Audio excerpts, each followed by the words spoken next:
Plus, with Halloween fast approaching, we're asking, should wearing masks be illegal? And it's Football Friday. We're live at the Blitz 16 Game of the Week.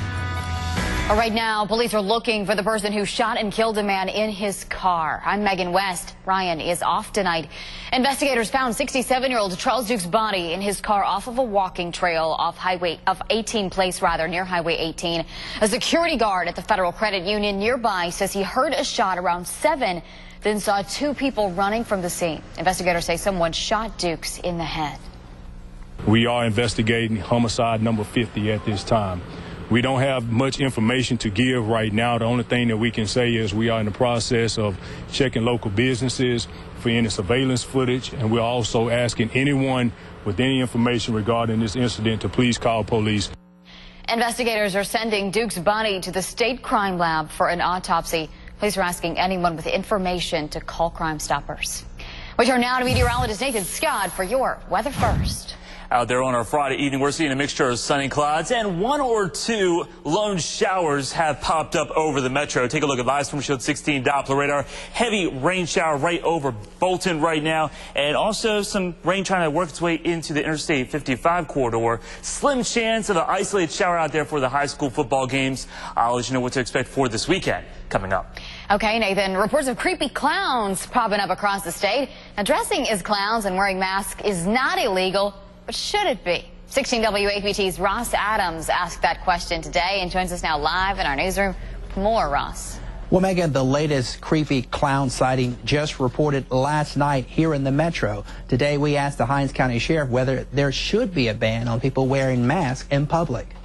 4 cases in a matter of days. In the past several weeks, people are reporting creepy clown sightings all over Mississippi, including the police chief in Chula. Yeah, I don't know, coveralls. Some old coveralls, a afro wig with multicolors, you know, kind of like the clowns wear or whatever. Some stupid clown's going to get killed, I imagine. Thursday, one WAPT viewer told us she spotted the clown in Ridgeland. The woman claims she saw him walking out of the woods, quote, in full clown attire on I-55 near the Natchez Trace Parkway. I hope they don't start that in Hinds County. If it does, what's going to happen? They're going to the Mason Inn, and we'll have them perform while they're there. Hinds County Sheriff Victor Mason says it may not technically be illegal in Mississippi, but it could end up disturbing the peace, and that can be a crime. Some people wear masks because of their work, you know, construction workers. They wear the mask so they could breathe, but just walking around looking like bozo, I don't think that's wise. With Halloween coming up, we hit the streets to find out what people think about wearing masks in public. Shouldn't be legal because anyone can put that mask on and then get out there and rob folks or whatever they want to do, sir. What are you wearing a mask for if it's not Halloween? The clowns at the circus are one thing, but clowns coming up to your car or your window, your house, that's not good. Now, several states in the Southeast have banned wearing masks in public, and at least one state lawmaker says it needs to be the law here in Mississippi as well. Live in the newsroom, Ross Adams, 16 WAPT News. Yeah, not a lot of support for wearing masks from the folks you talked to, Ross. Thanks. Well, the state flag fight could end up back on the ballots. Matt Reardon started an online petition asking Governor Phil Bryant to cut funding to schools and universities that don't fly the Mississippi state flag. More than 3,000 people have signed that petition on change.org so far. It's something that should be flown by any institution or any city that is currently taking state funding from the state of Mississippi. I believe that if you take the state funding, that is an obligation for you to fly the state flag. That if you don't want to fly the state flag, don't take state money. Now, Reardon started his petition just this week and says he wants at least 5,000 signatures on it. Once he gets them, he plans to take that petition to Governor Bryant. Right now, Jackson police are searching for a man accused of kidnapping his ex-girlfriend at gunpoint. Police say 25-year-old Tevin Moore took his ex-girlfriend against her will. That woman has been found. She was okay. Anyone with information about where Moore is asked to call Crime Stoppers. Jackson police say a fight led to a deadly shootout between 2 men. It happened around 12:30 this morning on Magnolia Road and Glen Rose Drive. Police say both men pulled out guns and fired shots. There was an altercation that occurred Allegedly, both individuals produced handguns and began firing shots. I can tell you that we have recovered one handgun here on scene that we believe is connected to this incident. A 37-year-old man died. The other man is in the hospital tonight, and police tell us they are questioning witnesses. Jackson police are looking into another shooting they say was a drive-by. This one happened last night in South Jackson. Officers were called to Rainey Road and Chelsea Drive. They say someone drove up, shot a man in the leg, and drove away. No word on a motive in that shooting. A Jackson man is beginning a life sentence for killing another man during a burglary. A judge sentenced Dante Shepard to life in prison for the 2013 murder of Tony Brown. Prosecutors say Shepard and 2 other men shot Brown 9 times when he walked in on them as they were burglarizing his home. One Jackson man says enough is enough with this gun violence, and this evening he's taken that message to the streets. 16 WAPT's Candace Red joins us live tonight from Smith Park. Candace. That's right, Megan. I'm here at Smith Park in Jackson, and this is exactly where a group of people are meeting for a march against gun violence. Go ahead and take a look for yourself. As you can see, a small group of people are already here for that march. Now, Jayshawn Perkins, he's a 17-year-old, and he actually organized this march in honor of his friend Justin Tillman. And as you can see, family and friends are here with a photo of Justin. Now, police said that someone shot him multiple times, and that all happened on Lynch Street, and he later died at the hospital. Now, Perkins said the shootings must stop. How can we expect people to value our lives when we don't value them ourselves? So that's basically the protocol for today, is to say that we value our lives, so we have to protect our lives within our community before we start to making it a world stage and saying, hey, that we matter too.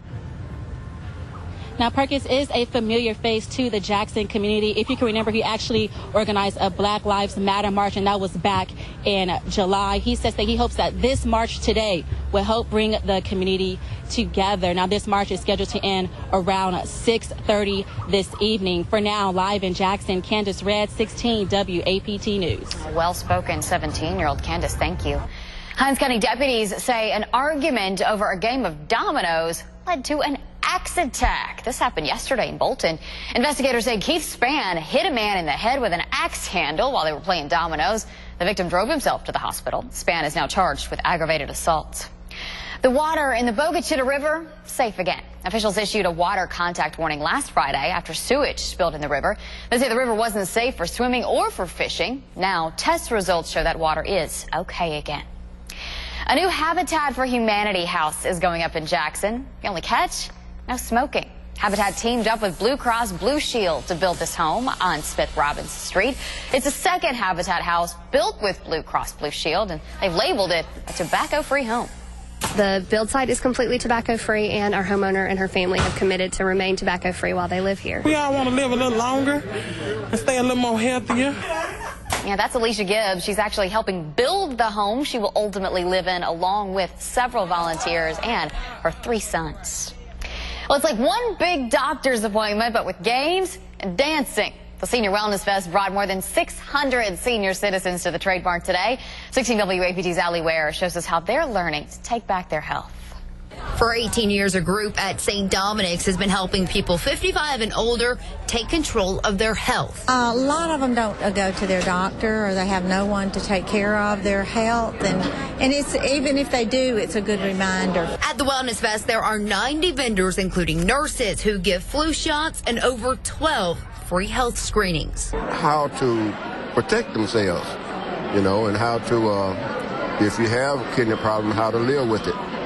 And it will also enable you to realize that it's not just for you, but you can pass it on to others. There's a lot of resources that are available, and they can take that away, and a lot of free things too. People here take senior health very seriously, but believe me, there's still a lot of fun being had. 1 for the money, 2 for the show, 3 to get ready now, go, cat, go, but don't you step on my blue suede shoes. This year, some of the 16 WABT team helped people get decked out in Hawaiian gear at the Senior Wellness Fest for a luau theme. Aloha! And then you get to meet so many wonderful people here And so it's really a lot of fun. In Jackson, Allie Ware, 16 WAPT News. It's fun to see some of the same folks coming back again and again to Senior Wellness Fest. And we should mention members of St. Dominic's Senior Citizens Program, New Directions, sponsor Senior Wellness Fest every year. Now to our Blitz 16 Game of the Week. Madison Central hosting undefeated Clinton tonight. 16 WAPT's Micah Fleet is live at Madison Central. Micah. Hey, Megan, well, at 5, we showed you the Dr. Pepper tailgate. Now we're in the Madison Central Tailgate Village. I mean, look, these guys take it seriously. We've got homemade signs. Everything is in blue and orange. You take a look over here. We've actually got homemade curtains and letters for everybody. But if you're looking for something for the kids to do, here's the best part. We've got 2 bouncy castles off in the distance. These Jags take football seriously, and these Madison Central cheerleaders are going to show you why the home team is the squad to beat tonight. The mighty Jaguars are the best. Jaguars, the mighty. Like I said, a big-time squad to go ahead and get the win tonight for Madison Central. Do I think they grab the W? I'll tell you coming up in sports. For now, we're out here live at Madison Central Field. Micah Fleet, 16 WAPT News. Oh, Micah, tailgating looked nothing like that when I was in high school. No homemade curtains in Laurel, I'll tell you that for sure. That's something we'll see again in a bit. Well, an uproar over the Hollers. One metro town had to fight to get the movie filmed there to play on their theaters. Plus, we hand out the hardware to our Blitz 16 Bank Plus Player of the Week. And there are a few